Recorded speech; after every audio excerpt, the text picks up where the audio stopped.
আমরা এই পর্যন্ত যতগুলা চাঁদাবাজির সিন দেখেছি, প্রত্যেকটা চাঁদাবাজরা বলেছে যে আমরা পৌরসভা থেকে এই রাস্তাটাকে ইজারা নিয়েছি, এই বাজারটাকে ইজারা নিয়েছি, অর্থাৎ টেন্ডারে নিয়েছে।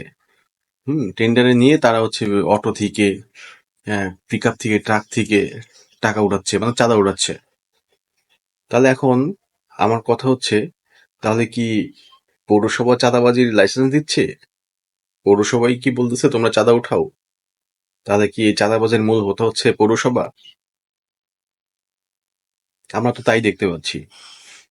দেখবেন যে এলাকায় চাঁদাবাজি হচ্ছে, ওই এলাকার কেউ না কেউ রাজনৈতিক লোকের ছত্রছায়ায় কিন্তু এই চাঁদাটা উঠানো হচ্ছে।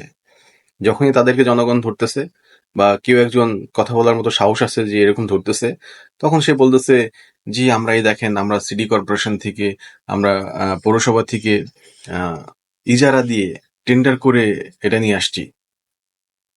তাহলে ওই এলাকার থানা পুলিশ এরা কি করে? এরা চুপচাপ কেন?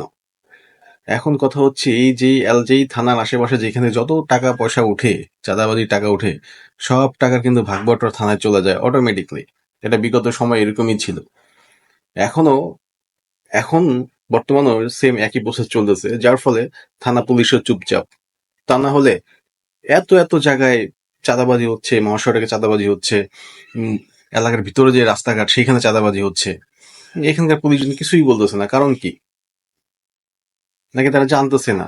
অথচ ফেসবুক খুললেই, স্ক্রল করলেই হচ্ছে মানে শুধু টাকা ওঠানোর সিনারি।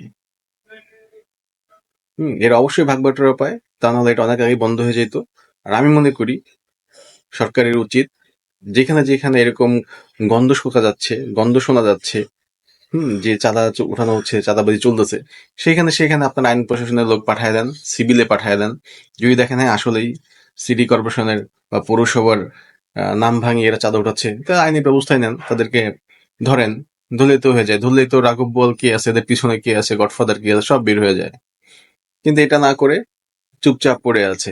প্রথম প্রথম কিছুদিন খুব ভালো ছিল, এখন সারা বাংলাদেশে একযোগে মানে আনাচে কানাচে সব জায়গায় চাঁদাবাজি শুরু হয়ে গেছে।